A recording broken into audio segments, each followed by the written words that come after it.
हमारा शारीरिक स्वास्थ्य हमारे मन से, हमारी धारणाओं से,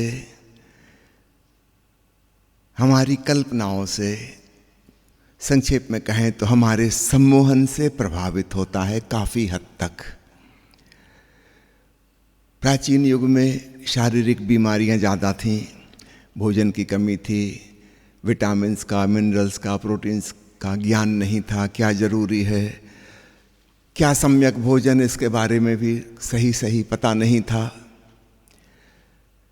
बहुत सी बीमारियां उस वजह से थीं, बहुत सारे इन्फेक्शन थे पानी में, हवा में। पिछले 50-60 सालों में अधिकांश बीमारियां कंट्रोल में आ गई, नियंत्रण में आ गई। कुछ बीमारियों के तो नाम ही गायब हो गए। कम से कम 25 बीमारियां ऐसी हैं, जब मैं स्टूडेंट था उस समय की प्रिवलेंट बीमारियां थीं, आज उनका नामो निशान भी नहीं बचा। समझ आ गई कैसे उनसे ठीक हो सकते हैं। आज के युग में एक नई समस्या उत्पन्न हो रही है। एक्चुअल बीमारियां कम हो गई, लेकिन फिर भी आदमी की रुग्णता में कोई फर्क नहीं पड़ रहा। ऐसी नई बीमारियां चली आ रही हैं जिनकी कोई स्पष्ट वजह जान नहीं पड़ती। और मनोवैज्ञानिकों का कहना है कि इसमें बहुत सी बीमारियां मन से आ रही हैं और इसलिए तन के स्तर पर, फिजिकल बॉडी के लेवल पर उनको ठीक नहीं किया जा सकता, कितनी ही कोशिश करें। चूँकि मन से ही वो पैदा हो रही हैं, इसलिए मन से ही ठीक की जा सकती हैं। मैं आप सबको रिकमेंड करूँगा ओशो का एक प्रवचन जो उन्होंने अहमदाबाद मेडिकल कॉलेज में दिया था। उसका टाइटल है मेडिसिन और मेडिटेशन। यह ज़रूर सुनिएगा अथवा पढ़िएगा। इसका ऑडियो आपको मिल जाएगा oshoworld.com की वेबसाइट पर। किताब का शीर्षक है हसीबा खेलीबा धरीबा ध्यानम। उसका पहला प्रवचन है मेडिसिन और मेडिटेशन। मेडिसिन और मेडिटेशन ये दोनों ही शब्द जिस ग्रीक मूल धातु से बने हैं उसका अर्थ होता है हीलिंग, चिकित्सा। उसे समझाते हैं मेडिसिन बाहर से हीलिंग करती है और मेडिटेशन भीतर से हीलिंग करता है। और मनुष्य को दोनों ही जरूरी हैं। मनुष्य केवल शरीर ही नहीं है, मन भी है। मन शब्द से ही मनुष्य बना है। मन का बहुत डोमिनेंट रोल है। और आपको शायद पता हो, पिछले 8-10 सालों में डिप्रेशन की बीमारी और अन्य बहुत से मानसिक रोग एपिडेमिक का रूप ले चुके हैं, पेंडेमिक का रूप ले चुके हैं। जैसे कोरोना का पेंडेमिक हुआ था ना, विश्वमारी। डिप्रेशन की बीमारियां और बहुत सी psychological illnesses, anxiety, fear, phobia, apprehension, अनिद्रा, ये सब मिलाकर पेंडेमिक रूप ले चुकी हैं, ऑलरेडी ले चुकी हैं। और मेडिकल ट्रीटमेंट से इनको ठीक नहीं किया जा सकता। कुछ और उपाय करना होगा। वह उपाय भीतर से होगा, क्योंकि बीमारियां आई ही भीतर से हैं। तो बाहर से हम कोई भी उपाय करें वो बहुत टेम्पररी, थोड़ा बहुत असर दिखाएगा या बिल्कुल ही नहीं दिखाएगा। साइड इफ़ेक्ट तो ज़रूर ही होंगे, मेन इफ़ेक्ट भले ही ना हो। जिन लोगों को डिप्रेशन की दवाई दी जाती है उनसे पूछिए, उसको खाकर भी वो प्रसन्न नहीं है। बहुत सी अन्य नई तकलीफें खड़ी हो गई। निश्चित रूप से औषधियों से ये ठीक नहीं हो सकती। हाँ, शरीर की बीमारी होती, विटामिन डी की कमी होती तो विटामिन डी देने से ठीक हो जाती। आयरन की कमी होती तो आयरन की गोली खाने से ठीक हो जाती। ये मानसिक रोग क्यों हैं? क्योंकि ये मन से हैं, विचारों से हैं, हमारी मान्यताओं से हैं, धारणाओं से हैं। हम किसी चीज़ से हिप्नोटाइज्ड हो गए हैं, सम्मोहित हो गए हैं। मानसिक कारण हैं। इन मानसिक कारणों को हम बाहर से सर्जरी के द्वारा, कि वैक्सीनेशन के द्वारा, कि एंटीबायोटिक के द्वारा इनसे ठीक नहीं कर सकते। तो आज की दुनिया में करीब 50% बीमारियां बाहर से आ रही हैं, जो कि बाहर के इलाज से ठीक होती हैं। 50% बीमारियां बहुत कठिन स्थिति उन्होंने खड़ी कर दी है, क्योंकि डॉक्टर जिस पुराने ढंग से चल रहे थे वो इन बीमारियों को भी उसी ढंग से ठीक करने की कोशिश कर रहे हैं। समझो किसी को एसिडिटी हो गई, कि ब्लड प्रेशर बढ़ गया, कि हार्ट बीटिंग तेज चलती है। अगर कोई एक्चुअल फिजिकल कारण है तो उसको ठीक करने से ठीक हो जाएगा। समझो किसी को हाइपरथायराइड हो गई और इस वजह से हार्ट बीटिंग तेज है, तो निश्चित रूप से इस थायराइड का इलाज करेंगे तो हार्ट बीटिंग अपने आप नॉर्मल पे आ जाएगी। लेकिन कोई फिजिकल केमिकल कारण समझ में नहीं आ रहा और हृदय यूं ही बहुत तेज चल रहा है, इसको फिर औषधि से नियंत्रित नहीं कर पाएंगे। ये कहीं भीतर से कुछ है। जिस व्यक्ति को भीतर किसी प्रकार का डर, घबराहट बनी हुई है, अब ये मानसिक बात है, लेकिन उसके परिणाम आएंगे। हृदय तेज गति से धड़केगा। वो व्यक्ति अपनी कल्पना में एक नेगेटिव सिचुएशन में जी रहा है। हमको लगता है हम एक ही दुनिया के वासी हैं। नहीं, इस गलती में नहीं रहना। हमारी अपनी अपनी मेंटल वर्ल्ड, मानसिक दुनिया है, हम उसमें जी रहे हैं। कोई व्यक्ति ऐसी ऐसी कल्पनाएं कर रहा है जहां सब कुछ भयावह है उसके लिए, वो घबराया हुआ है, उसकी हृदय गति तेज चल रही है, उसका ब्लड प्रेशर बढ़ा हुआ है। एक अन्य व्यक्ति बहुत ज्यादा चिंता करता है, बहुत ज्यादा, उसको हाइपर एसिडिटी हो गई, एसिडिटी की वजह से पेप्टिक अल्सर हो गया, अल्सर से ब्लीडिंग हो रही है, खून की कमी हो गई, एनीमिया हो गया। इस एनीमिया का कितना ही बाहर से इलाज किया जाए, टेम्पररी हीमोग्लोबिन बढ़ जाएगा, पर 2 महीने बाद फिर वहीं का वहीं आ जाएगा। कितनी ही एसिडिटी कंट्रोल करने की दवाई दो, अस्थायी रूप से थोड़ा सा फायदा होगा, और कई लोगों को तो वो भी नहीं होता। कोई दवाई काम नहीं करती। थोड़े बहुत दिन के लिए ठीक हो गए, फिर 4 महीने बाद फिर वही की वही हालत, क्योंकि वो बीमारी तो हमने ठीक की ही नहीं चिंता करने वाली। ये आदमी चिंता करने वाला है, हमेशा एंग्जाइटी,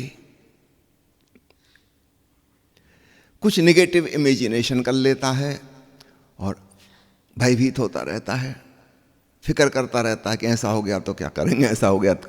यद्यपि उसके जो सोची हुई चीज़ें उसमें से 99% ऐसा होता ही नहीं है। हाँ, 1-8% कभी कभार होगा, 99% नहीं होने वाला वैसा। लेकिन ये अपने मन में ही बड़ी बड़ी नेगेटिव कल्पनाएं करके चिंता फिक्र में डूबा रहता है। इसकी एसिडिटी बढ़ेगी बढ़ेगी। तो इस बात को समझिए, बहुत सी बीमारियां इसी प्रकार, हमारी त्वचा से संबंधित बहुत सी बीमारियां लाइलाज इसीलिए हैं क्योंकि उनका कारण वास्तव में त्वचा में नहीं है, हमारे मन में है। आपको यह भी बता दूं कि जब गर्भाधान होता है और एम्ब्रियो का निर्माण होता है, प्रथम सेल्स बनती हैं, उसमें 3 लेयर होती हैं। उसमें एक का नाम है एक्टोडर्म, और एक्टोडर्म से ही मस्तिष्क बनता है और एक्टोडर्म से ही त्वचा बनती है। यानी हमारे शरीर का सबसे अंदरूनी हिस्सा ब्रेन, स्पाइनल कार्ड, और सबसे बाहर की खोल स्किन, इन दोनों का ओरिजिन जो मूल सेल्स हैं एक्टोडर्म की, उससे है। तो कहीं बहुत गहराई में ये दोनों जुड़े हुए हैं। तो हमारे मन का प्रभाव हमारी त्वचा पर पड़ता है। अभी थोड़े दिन पहले हम ट्रेन में यात्रा कर रहे थे, नोएडा के एक डॉक्टर साहब मिले, वो भी उसी कंपार्टमेंट में थे। वो बताने लगे स्किन स्पेशलिस्ट हूँ। हमने पूछा आपने ये ब्रांच क्यों चुनी? उन्होंने कहा कि इसलिए चुनी कि ना तो हमारा मरीज कभी मरता है और ना कभी ठीक होता है। खुजाता आता है, फीस चुकाता है, नया प्रिस्क्रिप्शन ले जाता है और खुजाता जाता है। बारंबार आता रहेगा। थोड़ी बहुत कभी बीच में रिलीफ मिल गई तो बड़ा प्रसन्न। और उन्होंने कहा कि रात को कभी कोई इमरजेंसी कॉल नहीं आता। कोई इमरजेंसी नहीं, क्रॉनिक प्रॉब्लम चलता रहेगा, कभी खत्म नहीं होने वाला। मरीज ही खत्म हो जाएगा, उसका मर्ज खत्म नहीं होने वाला, और डॉक्टर को जिंदगी भर फीस मिलती रहेगी, मिलती रहेगी। इसके पीछे क्या विज्ञान है वो समझना, जब तक हम भीतर मन पे पहुंच ना करें त्वचा की बीमारी भी ठीक नहीं होने वाली। हाँ, कोई इन्फेक्शन की बीमारी है, पिंपल्स हो गए हैं, बॉयल्स हो गए हैं, वो शायद ठीक हो जाएं। कोई फंगस इन्फेक्शन हो गया है, निश्चित रूप से क्रीम लगाने से वह ठीक हो जाएगा। तो कुछ चीज़ें ठीक हो सकती हैं, लेकिन जिसको नॉन इन्फेक्शस स्किन डिसीज कहा जाता है वो ठीक नहीं होने वाली, क्योंकि उसका कोई कारण बाहर से नहीं है। तो प्यारे मित्रों, इस बात को खूब समझना, हमारी बहुत सी बीमारियां मानसिक हैं। आज से करीब 15 साल पहले सिंगापुर की एक महिला का इंटरव्यू आपने देखा होगा, बहुत फेमस हुई थी, अनीता मूरजानी, जिसको कैंसर हो गया था और बिगड़ती गई बात, बिगड़ती गई। चूंकि उसके पिता बहुत बड़े सरकारी अफसर थे, बिल्कुल इंटरनेशनल स्तर पर उसका इलाज हुआ। पूरे विश्व के लगभग सारे एक्सपर्ट्स कैंसर के, उनसे कंसल्टेशन चल रहा था, इलाज चल रहा था। बात बिगड़ती गई, बिगड़ती गई, बिगड़ती गई, और अंततः एक दिन आया कि अब विदा होने की घड़ी आ गई। उस क्षण में अचानक उसे एहसास हुआ कि जैसे वो शरीर छोड़ के बाहर निकल गई है, वहाँ से देख रही है। अब उसको दिखाई दे रहा खुद का शरीर पड़ा हुआ है, आईसीयू में डॉक्टर नर्स वहाँ मौजूद हैं, उसके परिवार के लोग आईसीयू के बाहर बैठे हैं, सब बड़े दुखी हैं, उदास हैं। और उसको दिखाई दिया उसका भाई अहमदाबाद एयरपोर्ट पे सिंगापुर जाने के लिए आ रहा है, उसी से मिलने के लिए। उसको भी खबर मिल गई है कि शायद अब आखिरी दिन आ गया। ऊपर से सब देख रही है, और फिर उसकी मुलाकात होती है उसके कुछ पूर्वजों से जो गुजर चुके हैं दुनिया से, और एक बहुत बड़ा मित्र उसका वह मिलता है। और वो लोग कहते हैं कि अनीता, एक्चुअल तुम्हारी मृत्यु का समय अभी नहीं आया है, तुम्हारे पास चॉइस है, अगर तुम चाहो तो अभी वापस लौट सकती हो, अभी तुम्हारा शरीर ठीक हो जाएगा, चाहो तो उस शरीर को छोड़ सकती हो, नया जन्म ले सकती हो। तो उसने पूछा ऐसा क्यों? उन लोगों ने बताया कि तुम कैंसर से बहुत डरती थी और दिन रात कैंसर ही कैंसर का विचार करती रहती थी, किताबों में पढ़ती थी, नेट पे खोजती रहती थी कैंसर, और डर लगा रहता था कहीं मुझे कैंसर ना हो जाए, कहीं मुझे कैंसर ना हो जाए, इसलिए तुमको कैंसर हुआ है। ये कोई वास्तविक कैंसर नहीं है, और इसलिए दुनिया भर के एक्सपर्ट तुम्हारा इलाज नहीं कर पाए। ये तुम्हारे द्वारा आमंत्रित बीमारी है, तुमने ही भाव करके उसको बुलाया है। अनीता की वो आत्मा तो बहुत हैरान हुई, और उन लोगों ने सलाह दी कि अगर तुम ये चुनती हो कि वापस इसी शरीर में जाओ तो 15 दिन के अंदर सब ठीक हो जाएगा, लेकिन अब फैसला करके जाओ कि जीवन का उद्देश्य होगा तुम्हारा कि जाके सारी दुनिया को बताना है कि इस प्रकार की नेगेटिव थिंकिंग नहीं करो। मुझे कैंसर ना हो जाए, मुझे कैंसर ना हो जाए, मुझे कैंसर ना हो जाए, तो पक्का होगा। वो गाना है ना, जिससे डरते थे वही बात हो गई, राहों में उनसे मुलाकात हो गई। आप इतने डरोगे तो पक्का है मुलाकात होगी।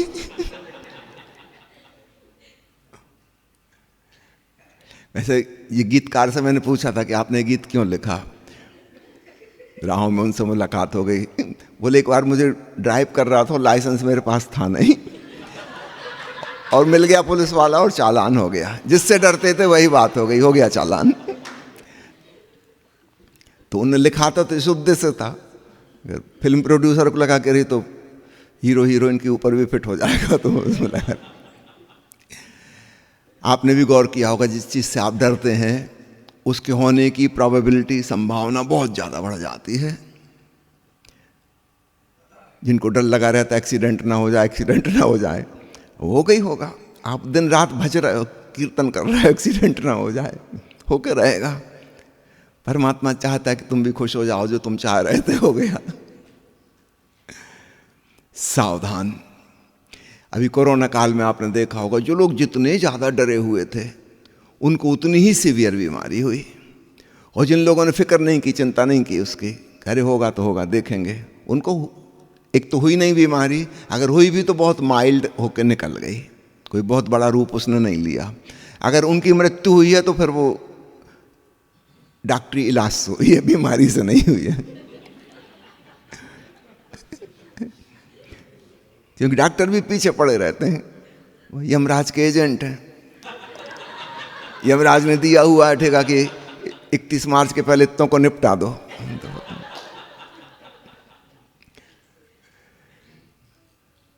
हम जिस चीज से डरेंगे हम उसको इनवाइट कर रहे हैं, बुला रहे हैं कि हाँ बैल मुझे मार। तो अनीता मूरजनी ने यही चुना कि मैं वापस जाती हूँ, और ये तो बहुत ही अच्छा उद्देश्य है, सारी दुनिया को जाके बताऊंगी। अचानक उसकी आंखें खोली, वो जो नर्स वहाँ थी वो तो डर गई। ये क्या हुआ, वो तो लग रहा था जा चुकी है ना। उठ के बैठ गई अनीता और उसने कहा कि सुनो, ऐसा ऐसा हुआ है। वो नर्स को तो भरोसा नहीं आया जो कहानी सुना रही। अनीता का तुम देखना, अब भी 2-4 दिन के अंदर मैं रिकवर होनी शुरू हो जाऊंगी। डॉक्टरों को बताया, परिवार के लोगों को बुलाया, सबको खबर की उसने कि ऐसा ऐसा हुआ है। मजबूरी में भरोसा तब करना पड़ा जब 15-20 दिन के अंदर कैंसर के सारे लक्षण खत्म हो गए, सब टेस्टों में नॉर्मल आ गया। अब चूंकि उसका इंटरनेशनल लेवल पे इलाज चल रहा था, अब इस बात को झुठला भी नहीं सकते, फैक्ट। कोई 1-2 डॉक्टर अकेले होते तो अपन समझो कि फॉल्स रिपोर्ट है, कुछ है। उसकी तो पूरी दुनिया के बड़े बड़े एक्सपर्ट इलाज कर रहे थे। तो ये बहुत ही अद्भुत घटना घटी। महीने भर के बाद तो अपने ऑफिस में ड्यूटी ज्वाइन कर ली उसने। 2 साल से नहीं गई थी।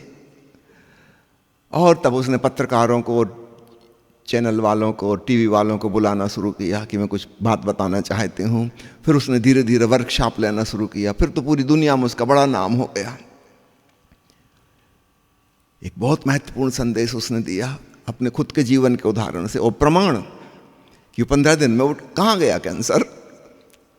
अगर सचमुच का था तो रिकवरी की तो कोई चांस थी ही नहीं।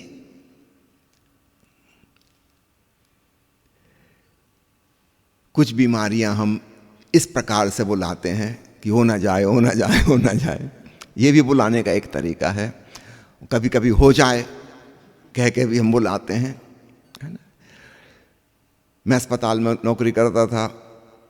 हर 2-3 दिन के अंदर कोई एक महिला को लाया जाता था, बेहोश है, उसके दांत भिचे हुए हैं, परिवार के लोग पानी पिलाने की कोशिश कर रहे हैं, उसका मुंह नहीं खुल रहा, आंखें बंद हैं, शरीर अकड़ा हुआ है। और परिवार के लोग ही नहीं, अड़ोस पड़ोस के लोग भी आ गए, डॉक्टर साहब इमरजेंसी हो गई। हर 2-4 दिन में होना ही होना था। रिपीटेडली वही लेडीज 2-4 महीने के बाद फिर आएंगी लौट के। इसको बोलते हैं हिस्टीरिया। ये कोई वास्तविक मिर्गी का फिट नहीं है, और ये बेहोशी भी वास्तविक नहीं है, और उसकी जांच बड़ी आसान होती थी। मैं उस पेशेंट को एक कमरे में करता, भीड़ लगी होती, सब लोग चिंताग्रस्त हैं, है ना। फिर मैं कहता कि सिस्टर एक गिलास पानी ला के यहाँ रख दो, जोर से बोलता ताकि वो महिला भी सुन रही है ना, कि बहुत देर से इसने पानी नहीं पिया, हो सकता गला सूख गया होगा, है ना। उसको सजेशन भी मिल गया कि पी सकते हो। और फिर मैंने उसके साथ जो लोग आए उन सबसे कहा कि आप लोग सब बाहर निकल जाइए, यहाँ कोई नहीं रहेगा, दरवाज़ा बंद कर देना सिस्टर, और सब लोग बाहर चलो, कोई भी नहीं, सिस्टर भी नहीं रहेगी, अकेली छोड़ दो इनको, आधे घंटे बाद आके देखेंगे, है ना। और मैंने दरवाजे में बाहर एक छोटा सा सुराख बना के रखा था जहाँ से देख सकूं। जैसे ही सब बाहर निकले, वो देवी जी ने फट से यहाँ वहाँ देखा, उठा के पानी पिया।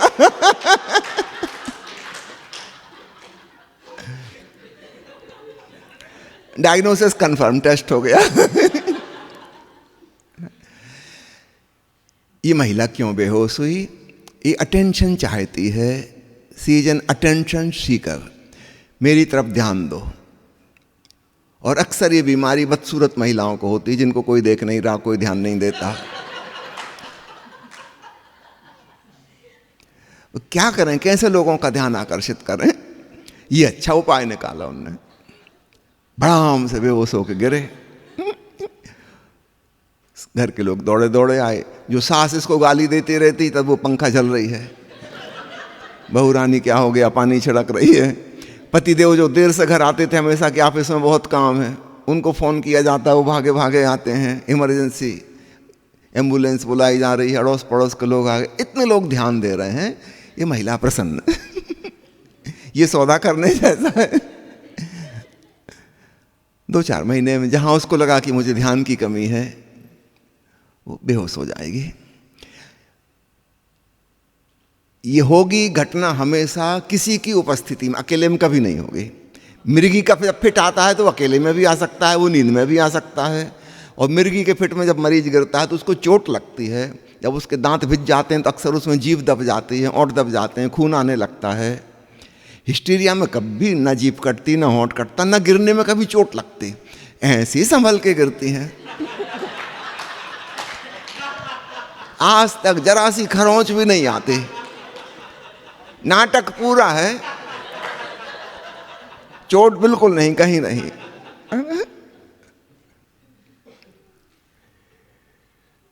सारी दुनिया में हिस्टीरिया की बीमारी है। अब इसका कोई मेडिकल ट्रीटमेंट तो नहीं हो सकता।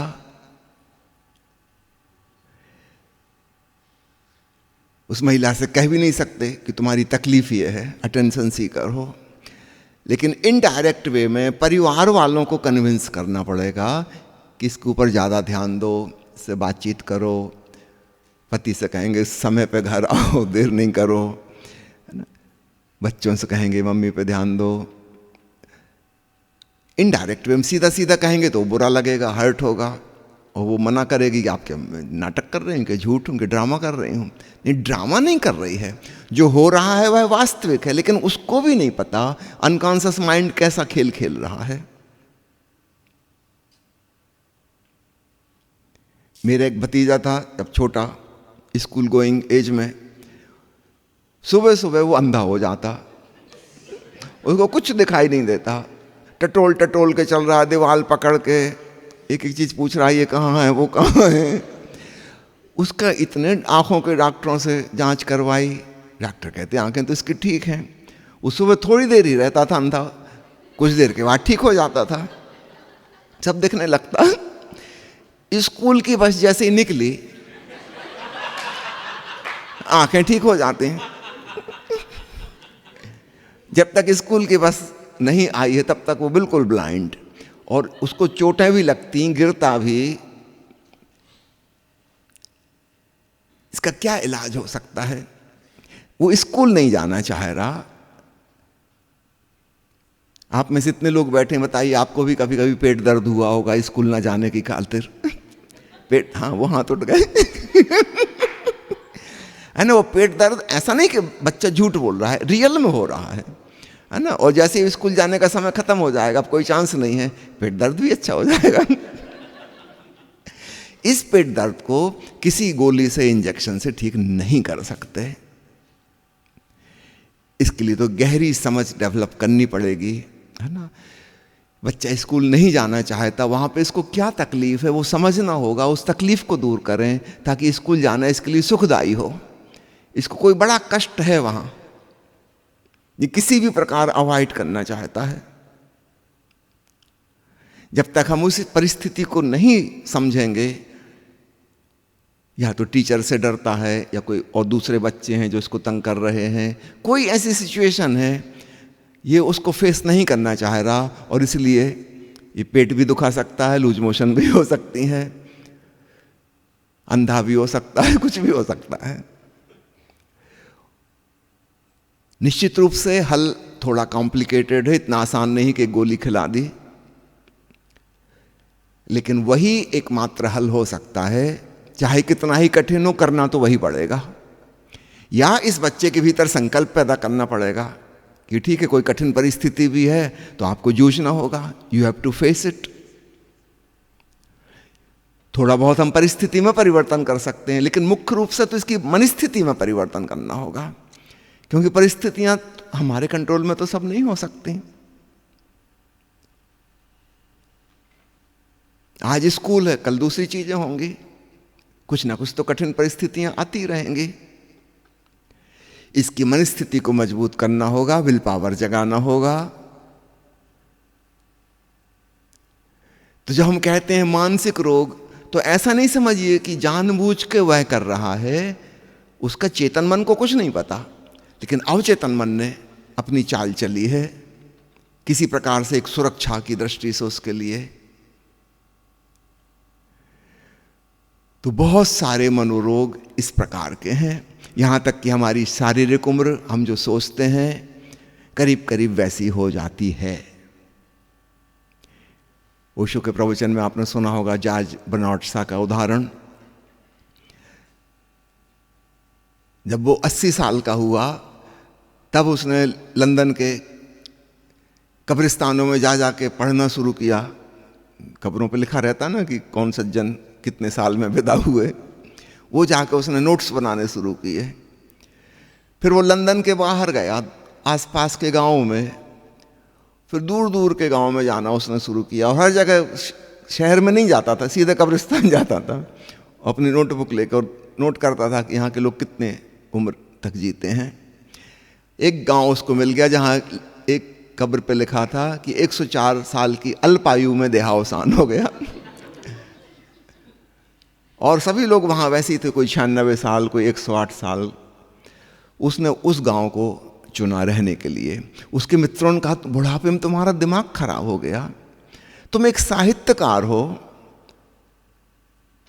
लिटरेचर वालों की नगरी लंदन है, पूरी जिंदगी तुम इस शहर में रहे हो, वहां गांव के गंवारों के बीच में जाके क्या करोगे?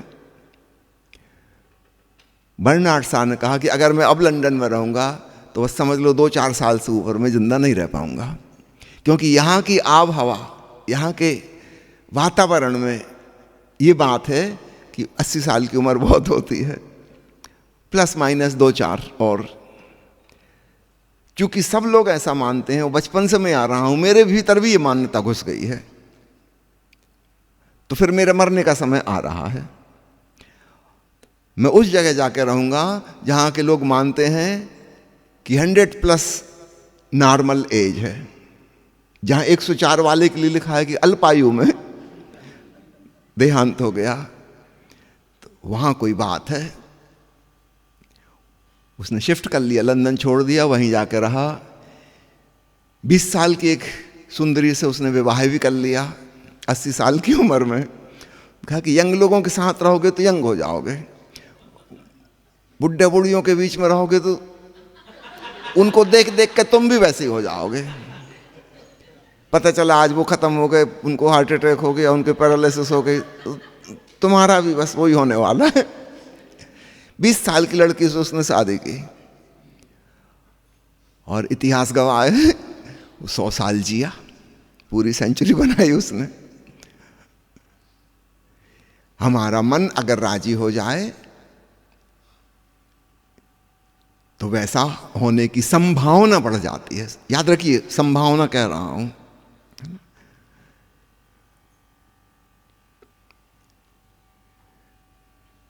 जो लोग मानते हैं कि 60 साल में बूढ़े हो जाते हैं, वो 60 साल में बूढ़े हो जाते हैं, सब प्रकार से दुर्बल हो जाएंगे, भांति भांति की तकलीफें होने लगेंगी। जिन लोगों की मान्यता है कि नहीं अरे 60 कोई उम्र है। अभी थोड़े दिन पहले मैं पढ़ रहा था पश्चिम के एक पर्वतारोही टीम के बारे में। उसमें 80 साल तक के लोग गए और वो जो उनका लीडर था उसका कहना था कि हम बिल्कुल -20-30 डिग्री टेम्परेचर पे पहाड़ की चोटी पे पहुंच के सामान्य कपड़ों में हो सकते हैं। हाफ पैंट और टी-शर्ट पहन कर उन्होंने वहां फोटो उतरवाई -40 में। और उस लीडर ने कहा है कि अगली बार हम और भी बड़ी एज वालों को इस ग्रुप में लाएंगे। 80 तक अभी गए थे उसके साथ ट्रैकिंग करके, पहाड़ चढ़ के, और कोई गर्म कपड़े नहीं ले गए अपने साथ। उस लीडर ने इस प्रकार की हवा बना रखी है कि कुछ नहीं होगा, और वो पुराने सब वीडियो दिखाता है। खुद के दूसरों को ले गया, वो धीरे धीरे हर बार वो 10 साल उम्र बढ़ाता जा रहा है अपने ग्रुप वालों की। 40 साल से उसने शुरू किया था, 50, 60, अभी वो कह रहा कि 90 वालों को भी ले जाएंगे। अब वो पुरानी उसकी सारी हिस्ट्री देख के, वो सब वीडियो देख के कन्विंस हो जाता आदमी, कह रहे जब इतने लोग जा चुके हैं तो मुझे क्या होगा, मैं भी जा सकता हूं। जैसा हम मान लें उसमें से बहुत कुछ प्रतिशत हो सकता है। याद रखिए, इम्पॉसिबल की बात नहीं कर रहा हूं मैं, लेकिन जो पॉसिबल है उसका बड़ा प्रतिशत है वो हो सकता है।